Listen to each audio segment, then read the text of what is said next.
Hey, Kate.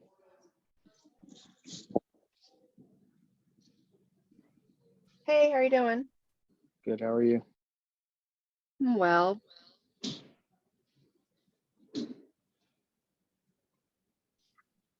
I texted Dave to see if we had the right code, and he said yes, they'll be here shortly.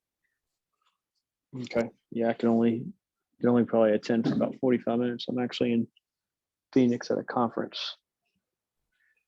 I'm at a conference too. I'm on the Milwaukee, Wisconsin, or Minnesota, Wisconsin border right now.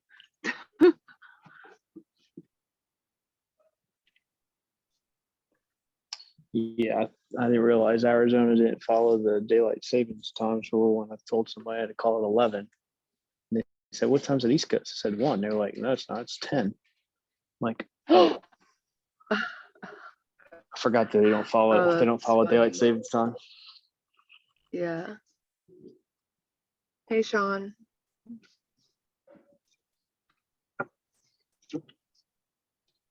I think he's on, but I don't think he's Mike's on. Yeah, not connected yet.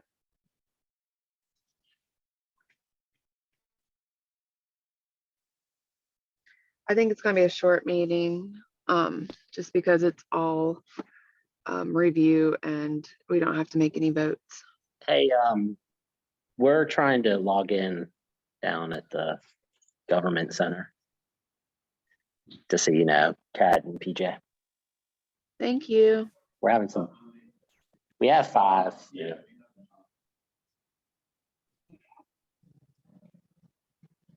All right. Well, I'm gonna go. Hopefully it works here shortly. I just wanted to let you guys know. Thank you.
And now we lost Sean.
Hey, I wanted to let y'all know that I see that you're on, but I can't hear you, but I'm sure you already know that.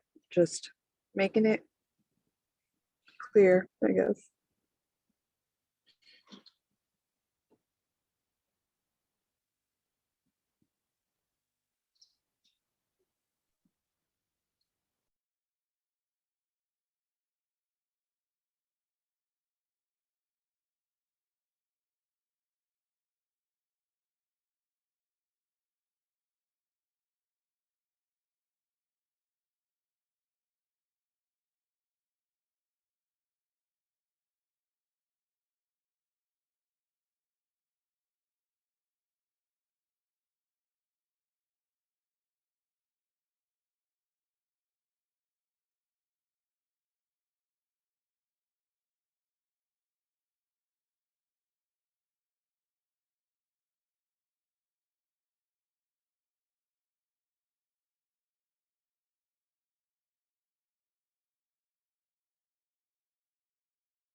Hey guys, we're here. All right. I'm gonna mute myself, but we'll hear you. Sounds good. Oh,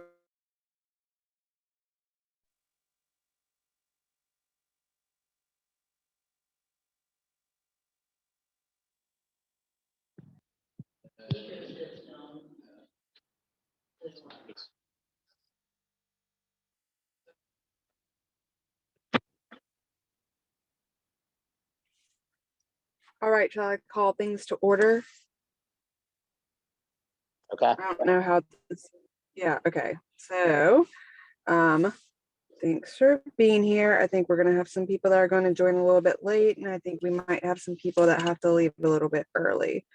But today is the September 22nd meeting of the Clean Energy Advisory Council. And we will start with a roll call. Let's see, Sean Sullivan, Here. Richard Smith, Present. PJ Klein, Present. Lindsay Halleck, Jessica Cannon, Evan Folds, Present. oh, that's a fun echo. Okay, and Kat Pullman's present as well. Excellent. Did I miss anyone? I don't think so. Okay, well, I'm sorry that I am on Zoom. I'm at a conference right now. I'm actually at a like a park and ride area for a second. So give me a little bit of grace here. So our first agenda item is the approval of the July minutes. Does anyone have any edits or comments on those minutes?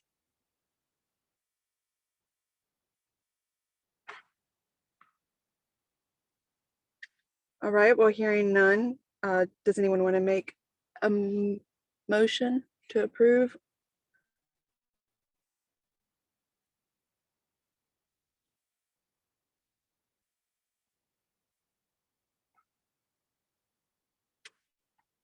I'm assuming that happened and I can't hear it. And we have to do a vote. Sorry, I motioned and Jessica seconded.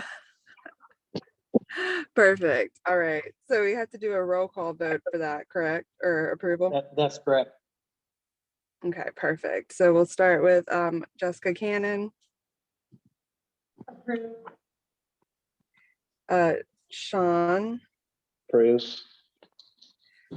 Richard, PJ, Approve. Evan, and Kat also approves. So the minutes have been approved. And our next agenda item is an update on the public comment letter from Duke's Carbon Plan. And I will hand it over to Dave and David. All right, I'm just gonna put my phone next to him so we'll talk into it. Thank you. Yeah, sorry y'all for the technical difficulties here. We'll see if we can make all this work. But yeah, we just wanted to give the group a update from when we presented the Duke comment letter to City Council last month. A few of the council folks had a few questions in regard to the details of the letter. I think what it boiled down to is just there was a whole lot of content within that letter that they were, had some questions about, and some good questions in there, just in regard to the kind of collaboration we had with Duke Energy and the other cities who were co-signers, as well as just kind of the detail of some of the bulleted points that were brought up in that letters. So the bottom line was they were wanting us. They continued it to the meeting coming up here on the 20th of this month for provide some additional info. We've since that time, Dave Mays has had some conversation with Pam Hardy from Duke Energy, just in regard to the revised letter that we kind of boiled down to provide at this next council meeting. So it's much of the same content, but just in, let's say the Reader's Digest version of the original content letter. So did it really change anything, or did you expect it to digest it? The letter has changed. It's Can we see the changes? yeah, at this point, it's part of a public record. It's on council's agenda. And the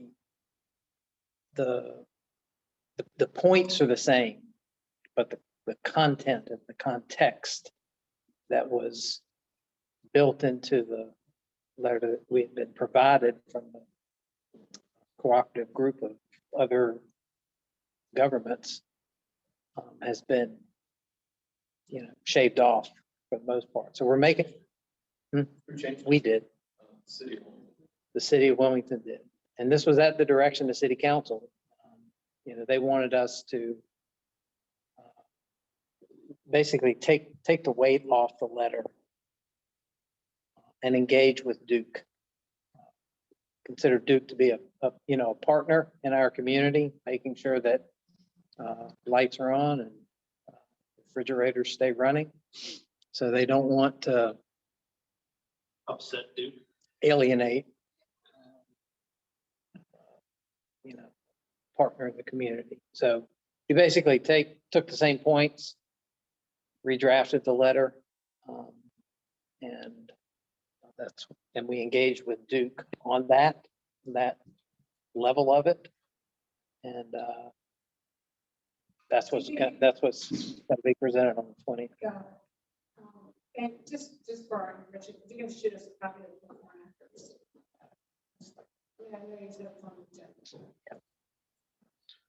yeah, I can send the revised letter to everyone following the meeting here. So I have some concern. So the letter that was, and I wasn't there for the first meeting, but the letter that was sent to city council for approval to sign on has now changed. And so now it's being tabled again to for the city council to vote on a changed letter without us taking a recommendation on that. Correct. Yeah, we So did. the We kind of gotta thank you for your service on that. Isn't that unexpected? But I still would like to see what they wanted compared to what the collective group had, just side by side. Right, but I think we still have to take it up for a recommend to sign on to this letter if the context has changed before it goes to city council.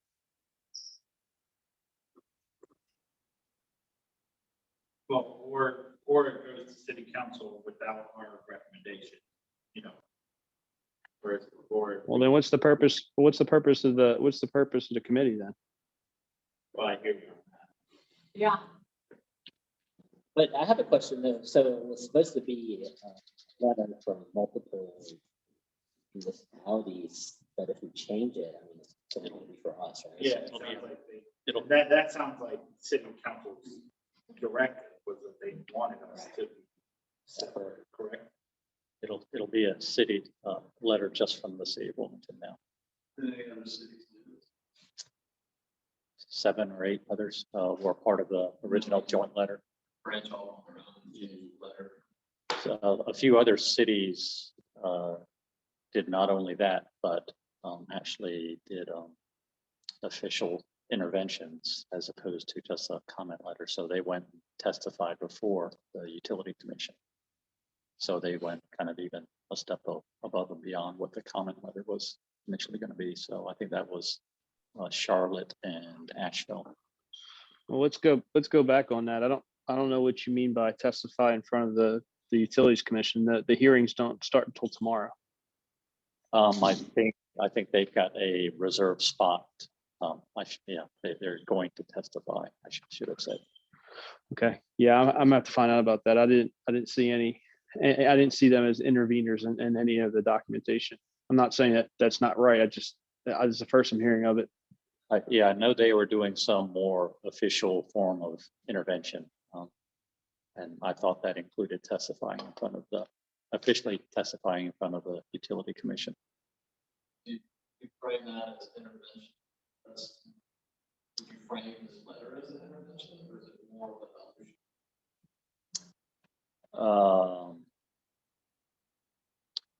I think any kind of public comment, whether it's from the city or private citizens to the utility council, is some level of that.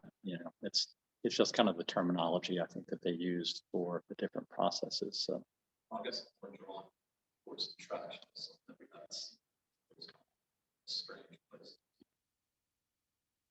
I think that's a message that we communicate in some way. You just said one group, we don't do the language. City council. If that's how they view our involvement, maybe that's something we could let us manage expectations. So it's like,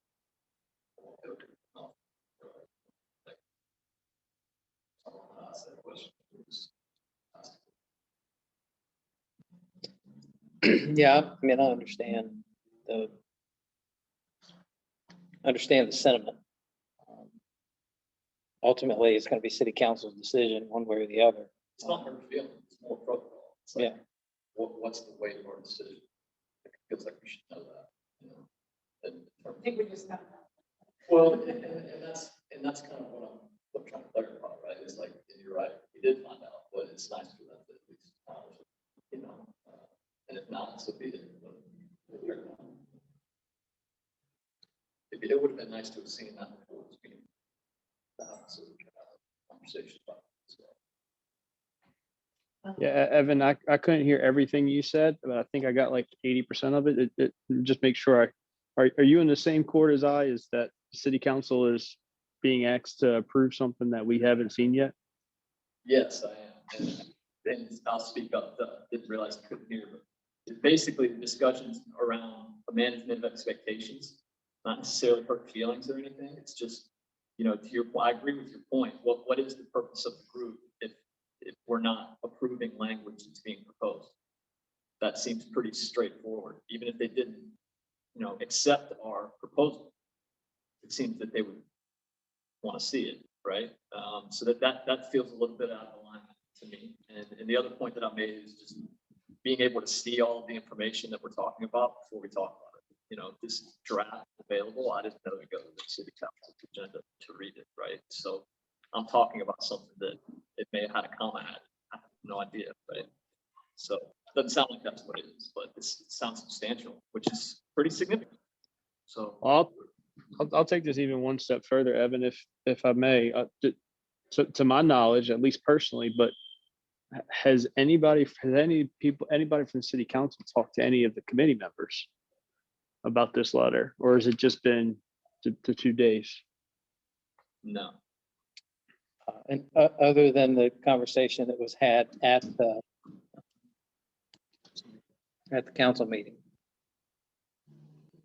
Yeah, they haven't talked to us either outside of that meeting.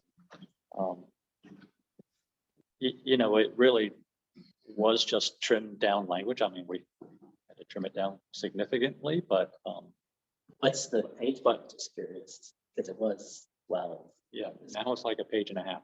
So, but it's more, the bulleted points that were part of the original document trimmed down to without all of that. I think the council, I think it was just a lot for them to dig through all the details, and it was quite a detailed letter. So, But do they realize that it's not necessarily, the letter is not necessarily targeted towards city council members, it's targeted toward Duke Energy industry professionals, or it's their business to know that kind of information. So it's not like we're dumping them with a bunch of information they don't understand or have access. May not It's interesting to me that city council says, we want you to cut this down to a document that we can understand, when the letter is not necessarily given directly to them or their counterparts. And for industry professionals, which is why you have industry professionals approving the language. Yeah. I wasn't at the city council meeting, so I don't know the tenor of that discussion. I'm just curious if that was considered at all by them.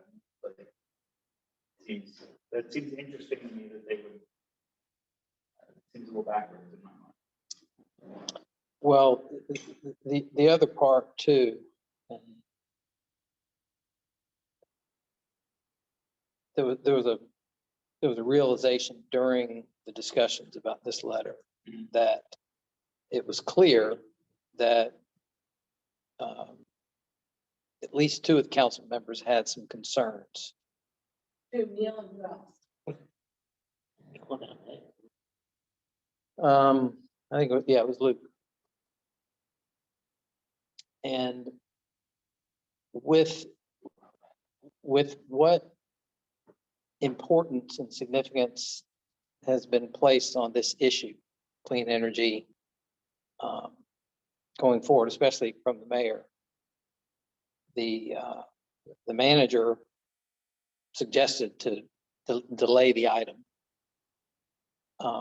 simply to regain the full support of council. Otherwise, there was the risk of losing support from council. So, Can you give us a sense of how invested the city manager is in this issue? Because in my experience, just dealing with boards. Can you, I can't hear you. Sorry. I'm interested to know what the city manager's level of investment in these efforts is, because you can usually bring city council along on things, not always, but if adequate preparation is done, if the educational effort is there at the level of the staff, I think it's very unusual for city council to go against staff recommendations. So it sounds like maybe we just didn't have all our ducks in a row, and people were uncomfortable sort of standing up for this program with Luke and with Neil. my two cents on that would be that simply the context, the weight of that letter was what was of concern. I don't think it was necessarily of the recommendation that was coming from this committee at all. There was too many things that constituents could latch onto that they could have pointed back to at some future point, a future date that could have upset the apple cart. And what I'm not sure I can give you an example. I hadn't read that 12-page letter in a while, but I'm just saying that. So what we've done is tried to take away all of that background. It's almost like instead of approving the report, they're approving the executive summary. That's what the letter is the executive summary. I think that's as clear as it's going to get. I mean, your point's well made. It's like that's out of line, but that is what it is. I think I don't exactly know what you mean by weight. Like when you're saying like they need to do more, is that what you mean by weight? No, like, what's the? It feels like a garden conversation. I get it on some level, but I'm trying to get to the. When I say weight, I'm talking about and I'm using rough numbers here, but that letter made 10 salient points, specifically bold letters, bold writing, and beneath each one of those points, there was content, right? And it was that content that's what I'm referring to as the weight. Okay. So the council doesn't want it to be as specific. That means you don't. Specific is the word. Yeah, and so we do, so maybe rather than trying to find, because I'm really interested in what could be, I'm still not clear on, they felt like the people could look back on it. Like They don't want to, council doesn't want to be tested into the box. They don't want to be back in the box. And Well, then, I'm trying to figure out what that box is. well, anything can be a box in politics, you know? No, right, but that's, I'm trying to get into the puddle of this, maybe, this could be an example of something, if this is online. If, this could be, minute 24, they discussed this in the email that we got the other day.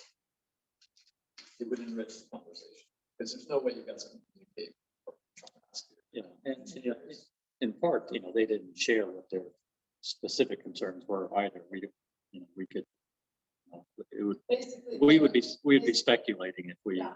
They said we can't support this in its current form, so the plan was table it, come back with something more pared down, but I can't have it hanging around my neck. Right, but we haven't seen, Engage with who? we haven't seen it yet, though.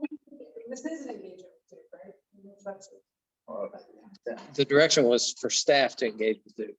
And find out how they prefer we hear our comments. I mean, we all have a job to do here. It's not wasting too much time, but we just want to make sure. well, If there's a chance for us to push, we push, but if it's something helpful, we're not gonna wait. Well, that seems, to me, that seems to be the response, city, the unworded response from city council, is that what we recommend, the letter was too much of a push. And they were comfortable with that level of. we did not make any changes based on any conversations we had with Duke, so there was influence there. Well, so did they tell you to talk to Duke? No, I don't think it's- yeah. No, they talked to you, they just didn't alter their comments based on the conversation. Duke didn't push back on what we offered them, Which was, which was the letter that is The updated letter. The city council is more scared of the letter than Duke was. That's of course. Well, what you was happy with. well, yeah, there you go. They're happy. I mean, I'm still in the corner that, a committee has been formed and a recommendation was sent to city council. The letter's been stripped, the context has been changed. And I don't want it to be on the record that this letter was a recommendation of the committee. Got it. Yeah. I support you on that. Yeah, I think that's the caveat. Kat, how do you feel about that?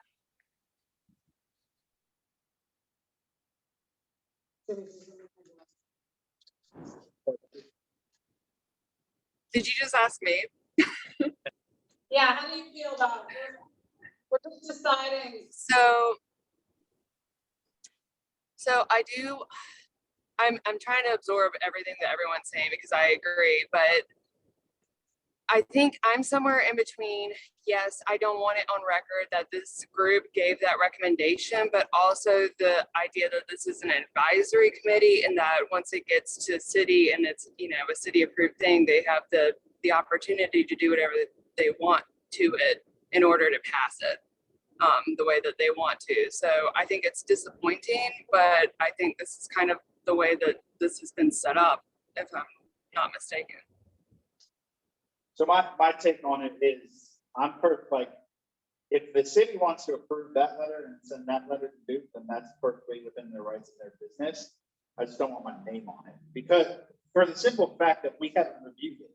If you've changed the content of the letter and you've changed the length of the letter, I mean, if you've made changes to something that we approve and then we don't approve it, simply for the fact that I haven't reviewed whatever the changes have been, I don't want to say that I've approved it. Just on a principle basis, like if I don't approve something, I'm not going to put my name on it. I think the simple way around this, though, is that we ask the city manager to pull that letter off of the agenda next week. The agenda is not up there, by the way. I just looked on the website. Maybe I can't find it. We asked them to pull it, and we have some interim meeting in between now and whenever the next city council meeting is, that we can provide them a recommendation. I mean, that's what we're here for, right? I mean, if they're just going to go off and take our recommendations and change things, and defeats the purpose of us even having a group or advisory committee. I guess my question there is, like, is the council even interested in if we would endorse this updated letter or not, or are they just happy with? Duke said it, they're happy with it, we're happy with it, send it, you know? They may not be interested in us reviewing and giving them an updated recommendation on that letter, because they weren't comfortable with the initial recommendation. So, I mean, and personally, I feel like that's city council's choice. That's, like Kat said, we are an advisory committee. I don't think the council is required to give our recommendations for things. So they may not be interested in having a second recommendation from us on their update. What is the group that put the letter together? Do they have an opinion? Yeah. How we're operating or others operate in regards to the group thing piece of it, or is that just kind of, we started it, y'all really want it? They understood. They're all familiar with ways of city councils. So they're like, I shared with them, you know, the updates that, which again was many of the same bullet points. Does, for this type of a vote, would a 5-2 vote carry in city council? Is the mayor interested in this fight or not? That's another option. I know that we're not doing it. But it's a lot of information for all sides of the council to sit down and digest that letter. And I know sometimes bodies will err on the side of not doing too much. Just for common sense reasons, they can't read, you know. Well, from the way Dave said it, it sounded like the city manager didn't want to have that. Didn't want to risk having What that. is Mayor Sacco, who created this committee and who put this whole agenda? This effort is totally at his behest, and I'm just wondering how he feels. Obviously, he didn't feel strong enough about it to force the vote or to consider that it might be a 5-2 or 4-3. Well, he, if I'm not mistaken, he certainly voiced some opinion during the meeting. I can't remember exactly what he said, but obviously they withheld the vote and gave us direction. So to me, I think it is important to him that you know, we've got as close to full council support as possible. Yeah. So many thoughts. Yeah, make sure everybody agrees before you do anything. I mean, I know that's not the point of this body. I just don't know what we're talking about. Well, I mean, just politics, right? You have to pick your battles. You can't pick a battle like others. I'm sure that Mayor Sacco doesn't do things that he's trying to bring people along. So, I and think, this, you know, Maybe we the can talk grants, ourselves out of decisions all day. Right. I don't agree with that, but I understand what you're saying. I think that at the end of the day, I see two options. Either the city council reviews the letter at next week's meeting, and they either approve or disapprove of it without our recommendation. As far as we have looked at it, we can't give you we recommend it or we don't recommend it. Or like PJ said, they pull it from the agenda and we review it if they want our recommendation, and then we can provide them with the recommendation on whether we would endorse the letter or not. And I think those are the two options we have, just given the situation. I think there's a third. Well, okay, Do exactly what you said, but do it before the meeting. sure. We do a special meeting prior to that. How's that? I'll talk with the attorney and see if we want to do that. But if we resend the letter, the revised letter back out and simply get some affirmation or not from the committee members about your feelings on the letter, whether or not you can support it, then that's basically what you're asking for. And I'm just saying, let's get that done before. Get it moving, yeah. Because I mean, my gut reaction is that they're not going to want to pull the item again.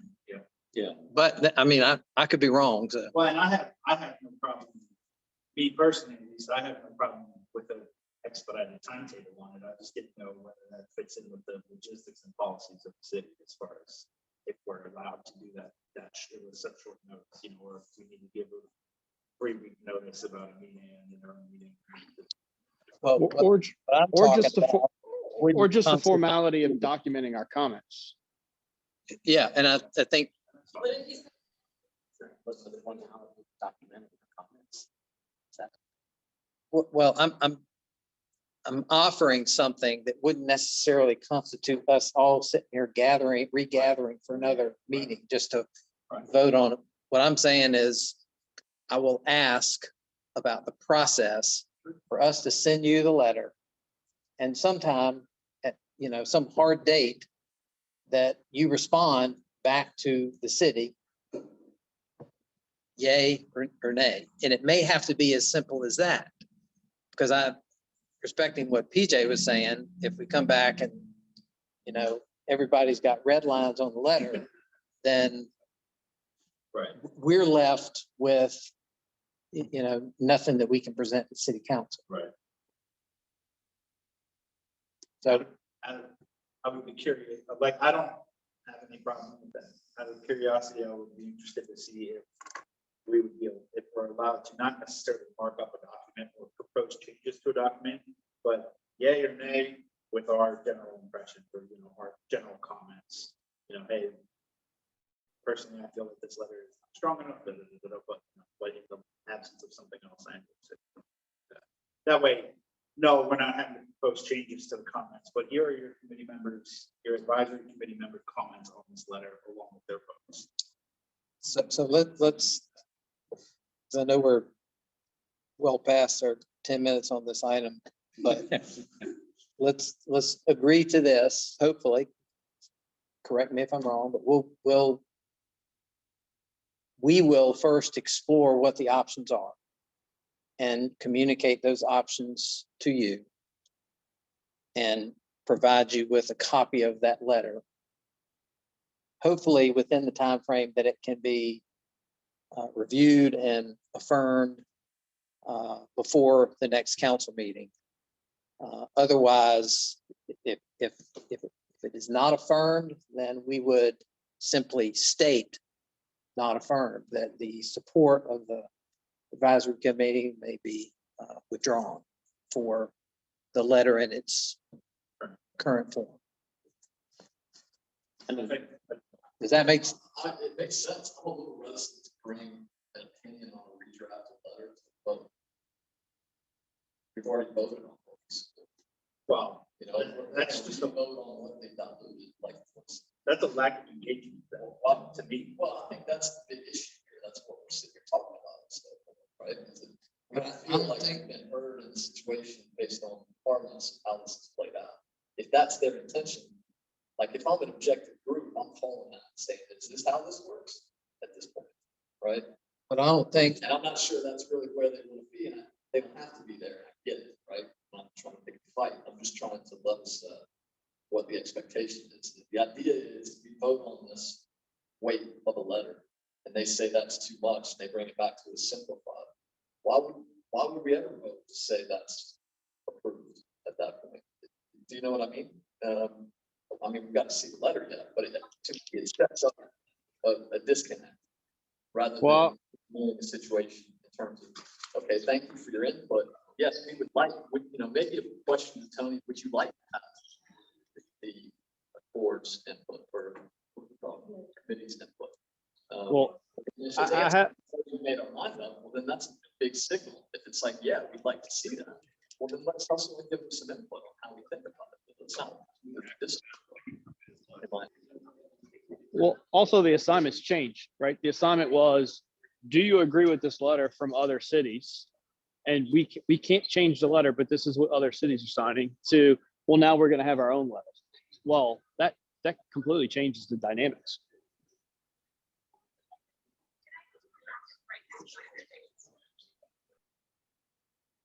Yeah, I mean, looking at this, I think if you just take the bold, it's pretty generic, and I mean, Duke's already probably doing, I mean, increase renewable energy procurement opportunities available to all customers. I mean, what's that really? There are no details, is what we're saying. It'd be nice to have the council red line that they like it. Don't like. Understood, but that's just not the way it works. And I think we're just on a timeline basis. It seems like we're past that. You know, we would have preferred to let it go through in its original format as well. Obviously, you know, that's what we presented to y'all. That's what we voted on. You know, I think what we're up against is, you know, timeline one, getting this to the utility, submitted to the utility commission in time, as well as, you know, if we can't get the whole letter through, do we do nothing at all? Or do we try to, you know, work with this revised option and at least have some input still?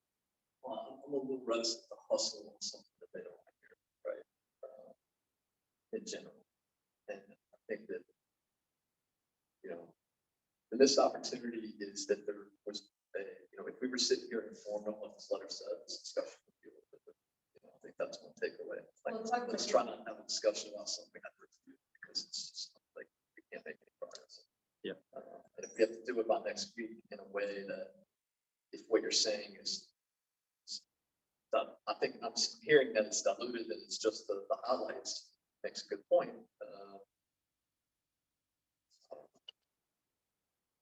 Leaves a little bit to be desired. So, It does. Agreed. The reality of the situation is Luke and Neil are elected officials, who have every right to push back. The council needs to work as a unit and try not to stir up too much over what is in essence an advisory comment to right. the utilities commission. It's not like we're passing the law here, so the council can't pass it. It's true. Saying, yeah, you guys do it. So, you know, big spectrum. I know we have a fish to fry. I don't want us to lose too much time on this. You know, we'll have to keep this in mind moving forward. We may need to do more homework. If we really want to convince council of certain things, we may need to really make our case in the future. But That's a good point. It's the point you bring up seems to be, you know, do we work with them and give us a recommendation on what they're talking about, or do we just say, well, it's not what we want, so you know, it's not what we originally recommended, so you're not going to listen to us to do it on your own. Personally, It would be nice if the manager was like, you know, this is too much. Can you send it back to the committee? well, I mean, there are plenty of things that I would talk about the way so this is the big card you dealt with. You know, we have these are the choices. I can tell you from experience sitting in council meetings and listening to the manager, even though Tony is, he's been around here for a long time, but he hasn't been the city manager for. Is not an uncommon delay for an item such as this. That's routine. But if you would allow us at least to explore what the options are, communicate those back to y'all, we can proceed in one form or fashion. That's my personal preference for the, you know, I don't know how to use it. My personal preference is that giving them some kind of feedback is better than giving them no feedback. At least, even if we end up saying we don't agree with it, but give us feedback from us that we don't agree with what you've done. You know, at least something. So Well, I got what you're proposing is probably, in my opinion, vote. I gotta apologize. I gotta run. I'm late for another meeting. I'm actually out in Arizona right now. I guess I'll look forward to seeing some kind of communication here soon on what's going to be the steps forward. That's correct. Thanks, PJ. I apologize. I'm sorry. Don't get sunburned out there. Okay. Yeah, it's actually under 100 today, which is great. All right. Thanks. Y'all have a good week. Bye. Thank you. All right, well, that was a good segue if we want to move on to item 3. And I do appreciate that conversation, and that's why I kind of wanted to it to go on because I do think we need to figure a few of those things out. So I think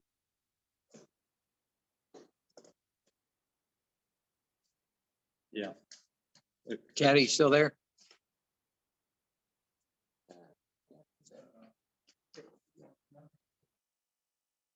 That's for. That's what she's calling. It says,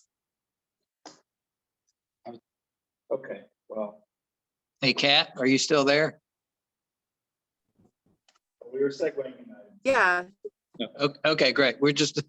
You're critical to our quorum now, so we just need to make sure you're still. yeah, I Okay, was we're gonna just talking. I don't know if y'all heard me or not. No, you cut off. I know. Why do I keep getting cut off? I don't think it's my phone. Move Well, the number four. If you're okay, we're going to proceed on to item number 3. Yes, Thank you. please All right. do. All right, so from our last meeting, we had talked about our fleet vehicle usage and fuel usage reports. So the hard copy here in front of you is just kind of the summary. I think in the Excel spreadsheet I emailed to everyone is the full 700-800 row document, which obviously I didn't want to have to print out, but this is kind of the breakdown.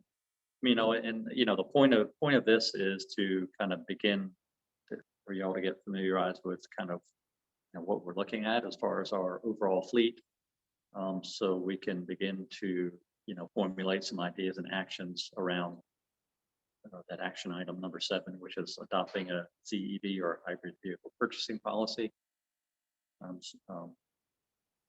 So this is just kind of an overview, if you will, to begin that process. I have a question. You have broken down with department names. What is PD dash admin support? Yes, definitely one of the police department. Did you say PD? PD dash admin support is listed as the department. ED or PP? Yeah, that's police department. But admin support kind of not necessarily emergency responders. Civilian, support to the police department, not sworn. So the idea would be they don't necessarily need that charger or a police vehicle. No, there's plenty of vehicles over there. Okay. They were actually just looking at a couple Ford electric cargo vans that's up there, prime sites. So considering electric versions of those recently. But yeah, this is just a breakdown of all the different vehicle types. You can kind of see from the summary sheet, kind of where the highest volume of vehicles are under that count column. So our light trucks, which everything from F-150s to even, I guess we probably have some even smaller Ford Rangers up to like our F-250s Super Duty. So a lot of those type of vehicles is, that represents 147 vehicles. Obviously, a lot of police patrol vehicles, a little bit further down, 220 of those, and then just assorted departments with regular passenger vehicles. So also like to point out that for hybrid passenger vehicle column, and if you look all the way to the far right, that average cost per mile, how much smaller of a impact that those vehicles have. So we're continuing to purchase passenger hybrid vehicles wherever possible.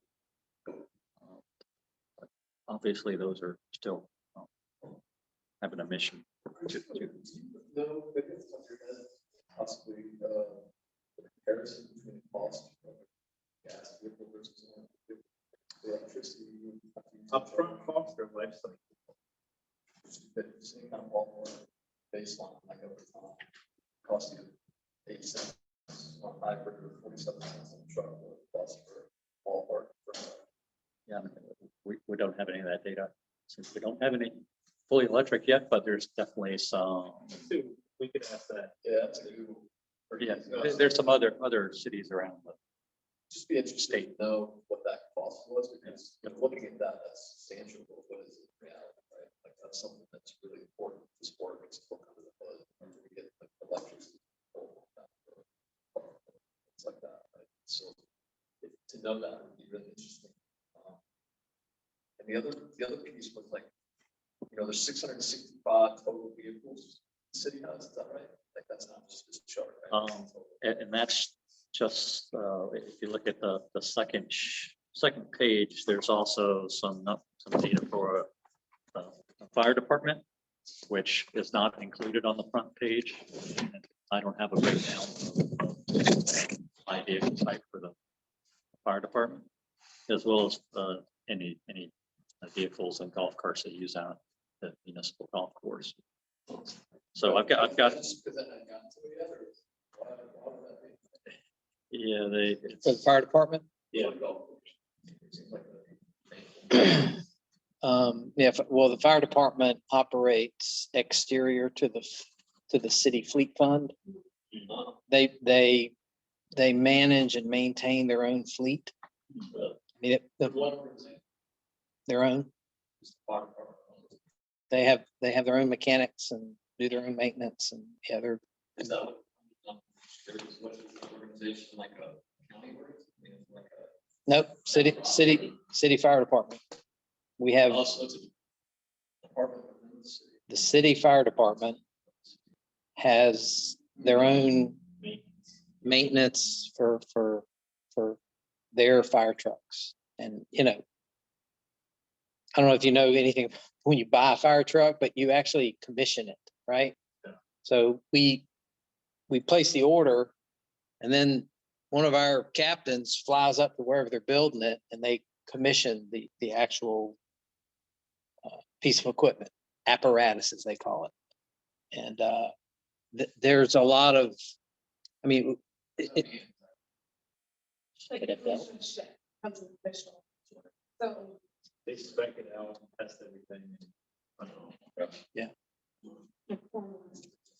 know. and for whatever reason, I can't tell you the origins of it, but I can just tell you how it is that they're completely self-contained when it comes to owning and operating and maintaining their equipment. Are they not interested in participating in this or we're not asked? oh no, they are. They've actually. Yeah, that has nothing to do with this.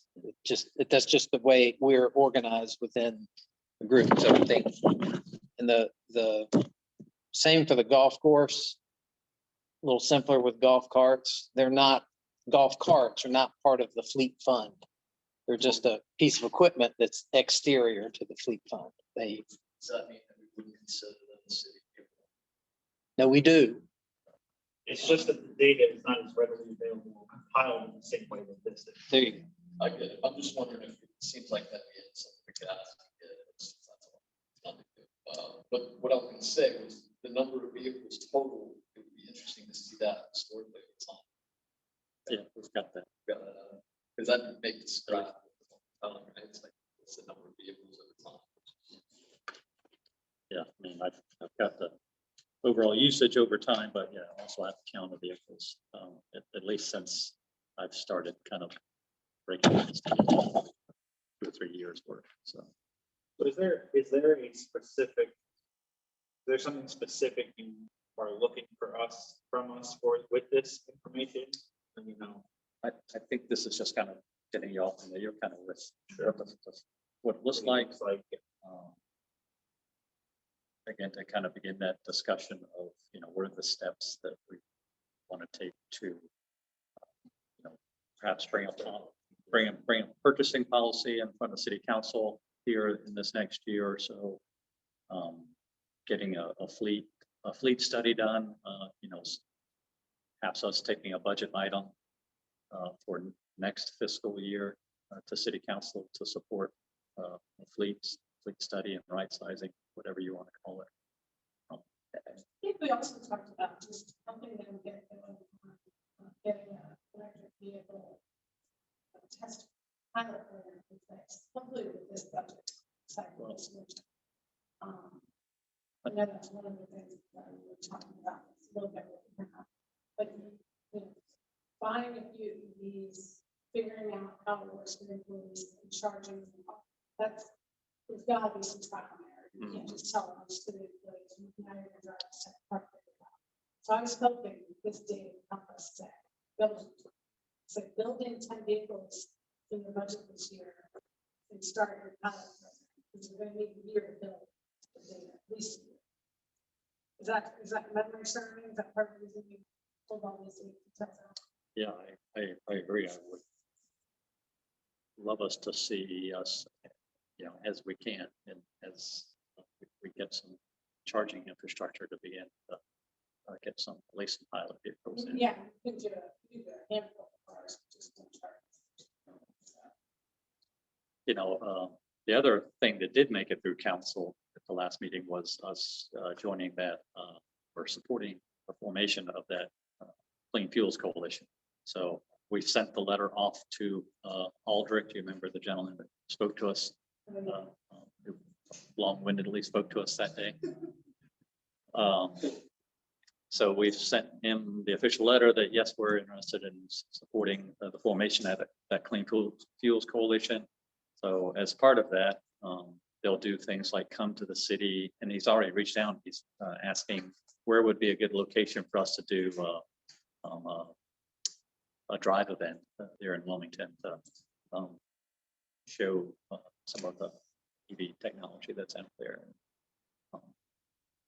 So as well as the other benefits from joining the coalition, they'll help with fleet studies. So One of the opportunities that just jumps out to me is like, as I was kind of playing with the data, going back and forth, like one of the things that in my mind is some of the lowest hanging fruit would be, and I would think it would be included in a fleet study, would be looking at what employees have what types of vehicles. I noticed a lot of these admin support categories are assigned like F-150s, Chargers, same thing with the engineering staff, all have trucks.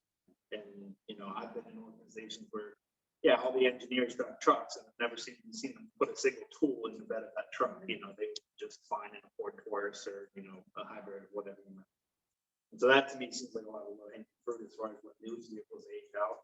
If we're switching them to a lower category vehicle, that's a hybrid or a vehicle. That's an easy way to knock a lot of those, pick that miles per gallon, way up without really making any kind of drastic changes. agree completely. Well, yes, you're gonna have one, exactly, but you can also tell them, okay, well, if you want to keep your trucks, you guys can start paying the gas bills. Yeah, there's a lot of admin support type vehicles. It's not even.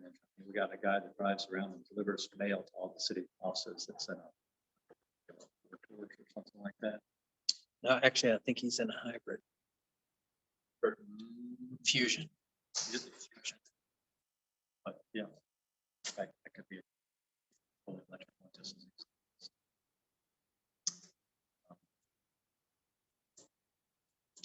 one. I think what you're saying is pretty important, because instead of just kind of the shotgun approach, you've got a fairly laser approach. At least that's what I'm interpreting you to say, is you find the correct type of employee that matches up with a vehicle that fits into and kind of an easy transition.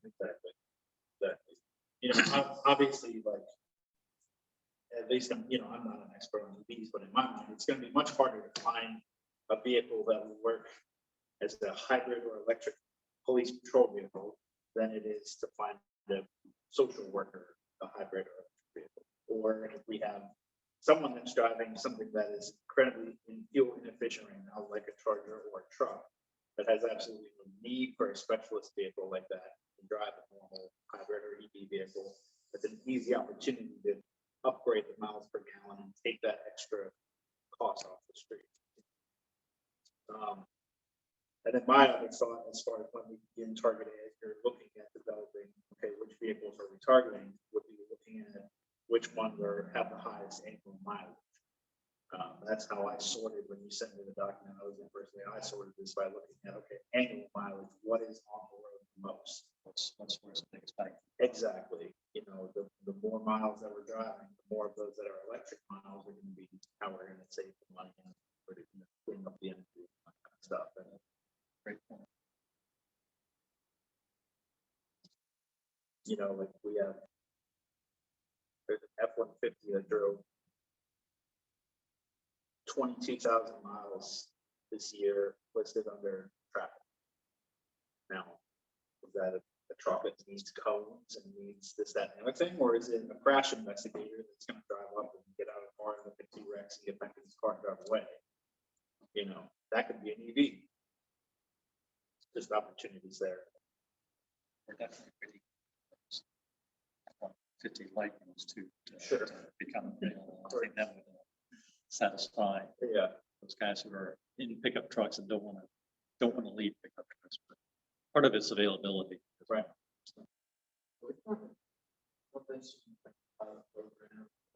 Purchasing policy, purchasing gas. From what I remember you saying, they have their own, each vehicle basically has its own fund, right? And then it builds, the money is set aside over the lifetime of that vehicle to purchase its replacement. That's correct. Each vehicle has its own account within the fund, the fleet fund. And when the police car, F-150, trash truck, it doesn't matter. They pay into that fleet fund for maintenance, for insurance, and for replacement. So we forecast up front that vehicle is going to have a 6-year, 8-year, 10-year lifespan.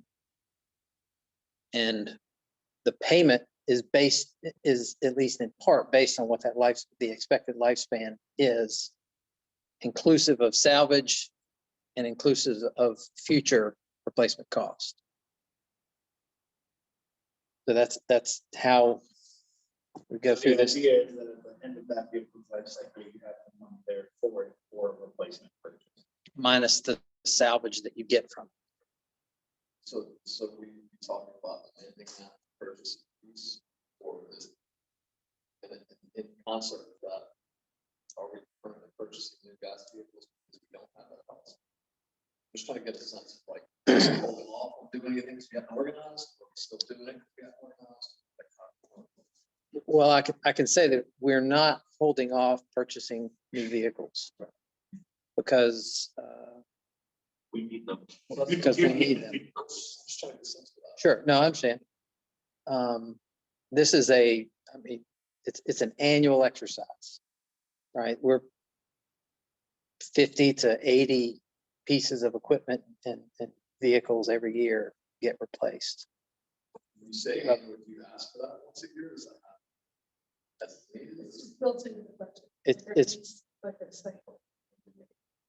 so this number here at the bottom, 665, if we want that number to go up, we have to ask for it.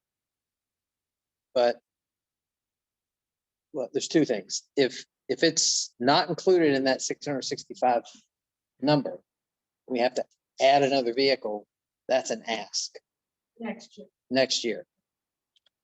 If it's an F-150 and we want to change it to a dump truck or something different, that probably is an ask because the amount of money you got in the bank to replace it does not match what you want to replace it with, what the need is. You got to justify the need, right? So that's an ask. Does that bring But if it's just an F-150 and all you need is another equivalent F-150, it's not an ask. And As if it, long as it's reached the end of the cycle. correct, You know when you buy it from 1,500 years. You put it- You already know. correct. And sometimes we advance it because the thing's falling apart. Sometimes we extend it because we know we've only put 20,000 miles on a 10-year-old vehicle. Does that work? The ask aspect of it, does that work on a backward? So like, in your example, we have an F-150. If you now decide you want to purchase a Camry is going to be $20,000 instead of $55,000. That's still an ask because you change it, or now we'd end up with a surplus, so they're not worried. If we don't spend as much money as we have in the bank, it's easy. It's easy. If we spend more than we have in the bank, Sure. they make you got to justify it, right? And if you're asking for something in addition to, you gotta ask. That's it in simple terms. Some other rules in there, but So, forget, I don't know the answer to this, so what if it's replacing a F-150 with a F-150 Lightning that costs more than the F-150? to me, I think that's Is the O&M costs for operating that thing, is that a consideration or, and less money spent on fuel? so I think that's where a policy would be very, very valuable. I've been an EV driver for over 2.5 years now. So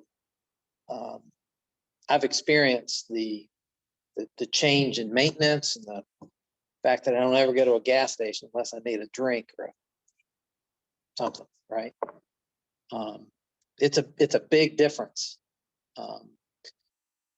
In my simple view, if you're going to replace an F-150 that costs $30,000 with an F-150 Lightning that costs $45,000, right? There's a $15,000 gap there in terms of capital outlay that you got to come up with.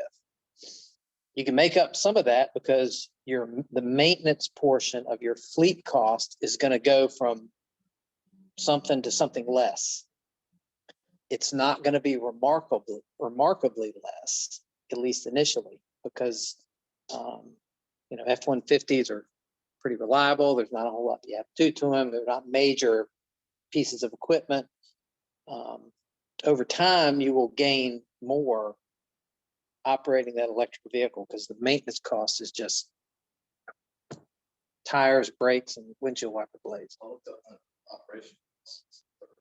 Yeah. Yeah. Yeah. So that's getting stuff. Is the actual cost of energy per mile driven, is that also a third, or that can't be? But they're not- Even less. What do you mean? So Like, plugging it into my wall, how much do I pay for that? Significantly less Then gas. So, I just don't know what the ratio is. so not only your maintenance costs, but your fuel costs would go through the floor. Is it like, would you say 1 to 3? I think it'd be less than that. I think. well, Because that's a really big thing. I We can, need to educate council. my vehicle has a 226-mile range, Right. and it costs me $7 to fill it up. $7 an electric. Versus your buddies in their gas at 150s, Right. filling up I should have $100+ dollars. See, that's the kind of thing that you should be able to spit out to their meetings and really bring them on board and educate them. Because, Neil and Luke like saving money. And that's a pretty compelling argument, right? When it comes, nonpartisan. right. And there's all these bonuses. and other extra benefits. Well, that's what I was kind of But- hoping we could do, is have a story that that's read. It's short and digestible, that they can all understand easily. Well, there's, like, the information's readily available to show you the cost between operating, maintaining a gas vehicle versus a hybrid. So we can, that's something pretty simple. we can put Yeah, together I mean, I as know far it's all as, out there. Yes, we are asking you to spend $20,000 more on a truck or whatever, but here you're going to save $40,000 in maintenance. Especially if we have infrastructure, charging infrastructure built out with the federal government and the federal government helps. It's soon as a Yeah, I mean, none of it's part of Inflation this reduction. federal thing. For municipalities. The other thing, just to not lose sight of for y'all, that's important, is the transition. Right, because the recommendations of the committee is 100% of this number eventually, when the technology allows, switches. Right. And with that comes the infrastructure that we need in order to be able to still operate off of electricity instead of gasoline. We have the infrastructure right now to operate gasoline and diesel. We do not necessarily have the infrastructure in place to operate that fleet on electricity. And that needs to be something that is planned, known, understood, and the steps to get there identified. Right, so it's pretty clear. I mean, so it's an element. But I 6 weeks pilot or a brainer. I mean, we could I was ask. hoping to get that this year. Yeah, I would put the point on that. I would just say we could ask y'all just where the vehicle is going to flip soon, right? Within a reasonable time for us to get aroused, and let's identify that as the right placement for the right person, the right place, right? So it's not hard. And then let's just buy a more expensive vehicle with the rationale of that situation. So hopefully we'll know the maintenance costs of that vehicle. It's not up, right? You should be able to track that back in 6 years, but right. And I think it would be super, look how many. I was gonna ask, is there an EV cop fleet in the US? There's cities all across the country. Tesla. That would be a really good. I saw Charlotte or Asheville, it's like, yeah, we're gonna get it done by 2028 or something. Asheville, is it Asheville? Yeah, they're like, we're gonna do them all by 20, whatever. That would be a good thing. We could do a cop or maybe a couple ideally. But that would be a good story too. I mean, I just want to look for a layer and tell more people about this. But yeah, we could just choose one and then make a point and then just prove the economy and the story. So that's. I thought that was kind of long, not too long. Trying to. I think it, see if PUA's already been part of that. So they can see how. That's great precedent. We put liquid CFP, right? They did. I mean, ultimately, we end up saying, look, spend $15,000 more and you're going to make it back in 6 years. It's just going to be really cool. See if it says that. It's enough, right? And you can paper it out already, but what you need is employees saying yes, this works. Right. I figured this out. Trying to time to charge it. It's actually just making sure you time to charge. It's the right person. That's great. Just as an example, I mean, I'm not saying you need to do this, just as an example, let's say you wanted to pilot that, and you're like, okay, we need a car, whose car are we searching out, you know? Here in admin support, you have a 2012 Chevy Priest that drives 17,000 miles a year. Yeah. It is in the top 20 of your highest, most miles driven. So it's a 10-year-old car already. It's expensive. It's a Chevy Priest, so it's not some kind of special performance vehicle. Sit down. So I don't know, it's just listed as admin support. So hey, okay, we're gonna get you a brand new EV. And now you're gonna drive 17,000 miles a year without filling up your tank. And that could be a good case study. Gallons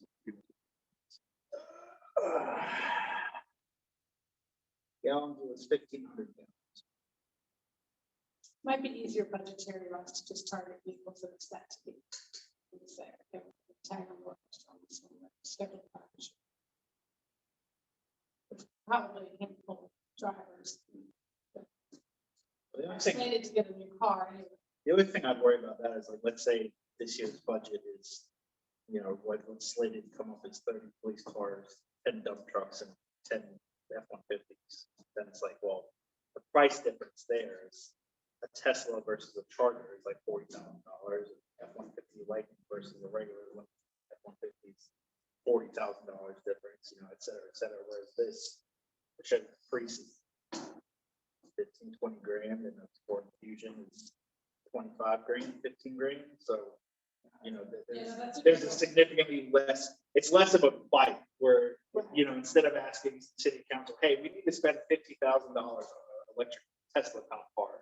It's, hey, we want to spend an extra $5 grand on an electric Fusion that's going to save you $10,000 over the course of the year. So one of the other things that's just part of our business is we use purchasing co-ops. Sourcewell, Houston Galveston Sheriff's Association. I mean, there's all sorts of different ones that are out there. And I would say 9 times out of 10, but it's probably more like 99 times out of 100. We're going to try and find what we need off of one of those in order to supply the vehicle. Okay. And we've looked, there are EVs that are out there. They're listed, but they're not necessarily available. So that's what we've found, that they're hard to come by. Sure. So Available for delivery sometime between now and 2030. Yeah, so- Well, and maybe since we're talking about a pilot program, we'll make an exception. Don't have to- Just to get the data. Just to get a pilot program. This is sort of a special case, special use. But I just know the sooner we get this thing going, the sooner the data will be there, people will be comfortable with it, be able to actually talk apples and apples, oranges and oranges, right? And all this together. So this is a big change to institute a pilot program. It's a big deal for us to go.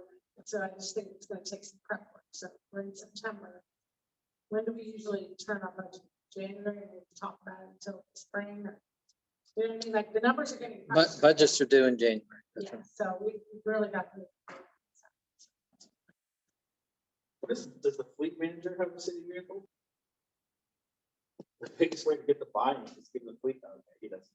I was gonna say, give the fleet, let the fleet manager drive Drives a around. Suburban. Well, and I promise you, there's a couple of cops who would love to direct test this, so proof purchase, but Yeah, it's also Ford Mustang Mach-E that they're doing police versions of. I think Ford has a department, especially for law enforcement, where they fit it out, all gear, everything you need. So oh, got it. Yeah, so I don't know if there's a handful of people in the various departments where you can say, this is what we want to do, you know, put your ear to the ground and everything. Maybe they have some recommendations of which employees are good for, which cost. So the chief was the chief in the test. It'd be really interesting to see the breakdown of the cost over the life of the car, because that did pay for itself. It's like, you mentioned grants, right? There's got to be money in all this money. It's just been thrown around 360 degrees exactly for this, right? Probably not the time for this budget.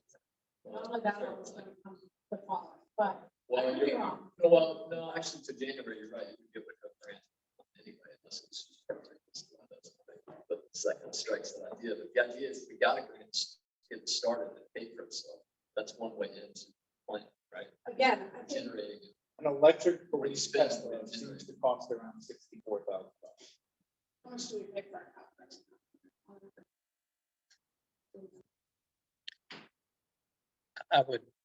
I'd probably do you a disservice to even Yes. guess, but I mean, the amount of stuff that you gear, the lights, decals, say what they buy the vehicle, then they get kit them out, right? oh yeah, So there's So what cost, getting out our roof change.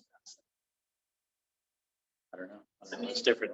Got kitted for a new car. Like, I think to get the pilot program going, we can make two arguments that, you know, we need to start doing research now. I mean, EVs are coming. They're going to be 100% EV by whatever they. Google claims that a Dodge Police Charger is from 38,000 to 42,000. So 4 days. Anyway, I think we can make the point, you know, we can paper out how some of this will pay for itself. We can just use numbers from the cloud to do that. The flip side is we need to start doing this now in order to be ready. And to, you know, sort of get on top of some road, get some experience in the pilot program. There's just a lot of logistical stuff to switch it from gas to electric. We want them to be ready. So I think we can make the argument to pop up $200,000, pop up $500,000 for this pilot.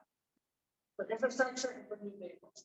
And then if we can identify vehicles that are set to expire anyway, then it's not a whole new vehicle. It's just an upgrade to an existing purchase that's already built. I mean, I think politically you can sell it. That's the big question. And Luke and Neil are going to be the ones that are going to show the paper out. Just get ahead of the game, that math, by the next meeting, be solid in our feelings, whether it's cost effective to go this route. That changes the whole dynamic of our approach. Yeah, no, I can't remember if I shared it with y'all. I know got a spreadsheet that Charlotte developed that they basically plug vehicles in. It's basically a decision tree. And because, you know, they've got a goal to go 100% electric as well. So it's, Yeah, we can use some of their numbers. they put it, they sentenced it to everybody, you know, in our group. It's like, hey, please use this, you know, tweak it however you need for your city, but you know, this is what we use. So it's pretty interesting kind of plug and play that they use. Might be cool if we could use their numbers and just pull a couple of vehicles off next year's retirement plan and say, if we did it with these 4 vehicles, these 6 vehicles, this is what we would expect finance wise, and we'll be getting kind of getting ready. I think what you're asking for is spot on. I think it's simpler than you might be imagining. It's even simpler than I imagine. Right, because if we're cherry picking the vehicle, the difference is that we gotta put in a plug for it to get juiced up every night. Right. And we have to, I think there's 3 things. We gotta put the plug in, we gotta target someone or some group that says, yeah, I'll do that, be our champion. And then we got to come up with a difference, which is not, it shouldn't be that much. But by the time it costs us to go, we need this particular. Correct. I think those are just thinking in my head here, thinking out loud, those are the 3 things that we need to do in order to get one vehicle. And can we do that same thing multiple times, multiple locations, whatever? Possibly. You had EV installed at the parking decks, correct? Mhm. So theoretically, as far as having a plug installed, you could contact the same person that did that work and say, hey, you know, at this location, we need one of these, how hard will it be, what's it gonna cost? Right? Yeah, we have relationships with ChargePoint. That's who. Yeah, and if you, we could do 2 vehicles at one apartment, so that's 6 different people. And I mean, I know cops usually take their cars home, is that right? There is some do. There's some restrictions, but I think, I don't know. That'll come out. Once you get pushed back on trying to tackle that one. the other questions that I would have for y'all. Well, there's 2. One is 665 vehicles. Is that the number that we need? I think we should try to tell them what the vehicles are. Well, there's right sizing the fleet. So you pointed out several vehicles that drove 17,000 miles in a year. But what about the vehicles that drove 300 miles in a year? Right? It's easier just to point for y'all to understand. It's easier for us to electrify the fleet if we don't have as big a fleet, right? It can be that, yes. It can look at ways to be more efficient in how we use it, you know, it's. I think if it needs to be the budget item, to me, that's more of a priority on the budget. Now, obviously, perfect world, we get both. I think between the 2, like, you'd rather have a fleet study because it's, okay, we have a pilot, but we still don't know how many cars we need. We still don't know who's, you know, who's driving what, if we can cut them down, just that kind of thing. With the fleet study, it's going to tell you, you know, is everyone driving the type of vehicle we need to be driving? Do we need this many vehicles on the road? You know, do these vehicles, are they in the right places? Can we consolidate the locations? Et cetera, et cetera. It sounds like we can do those. I mean, it's not like we have 30 vehicles we're trying to figure out how we need 20. We're up over 600 vehicles. So I feel like that study can be happening at the same time as the pilot. Have you gotten any quotes on like what a fleet study would cost? That I have no clue. Like, It's something that we could reach out to. Yeah. you know, based on our fleet size, our population or something like that, we could. Yeah. More than likely, yeah. Let's start out on a local month, so we can see if that's palatable, and then let's take the first steps on looking through for pilot. I agree, there's no reason. Those seem, I mean, look, it's for the committee for us to do things, we can't do it without the information, right? So that's pretty reasonable. Seems like.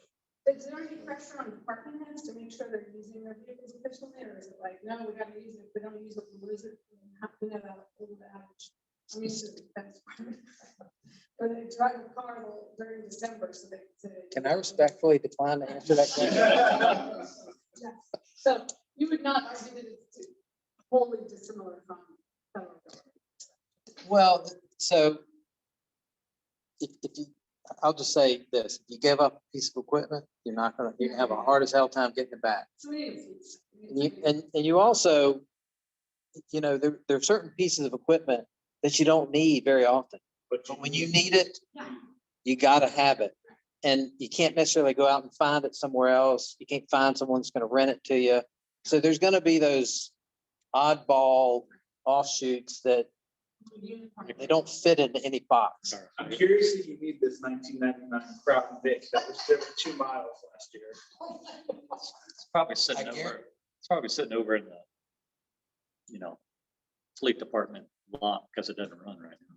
There is, I will say, just so everybody knows, because y'all are gonna get into these weeds. This is a weed. That's a weed right there. I'm not saying that in a negative term, but both the police and fire department retain certain pieces of equipment, Crown Vics, High water vehicles, apparatus for historical purposes.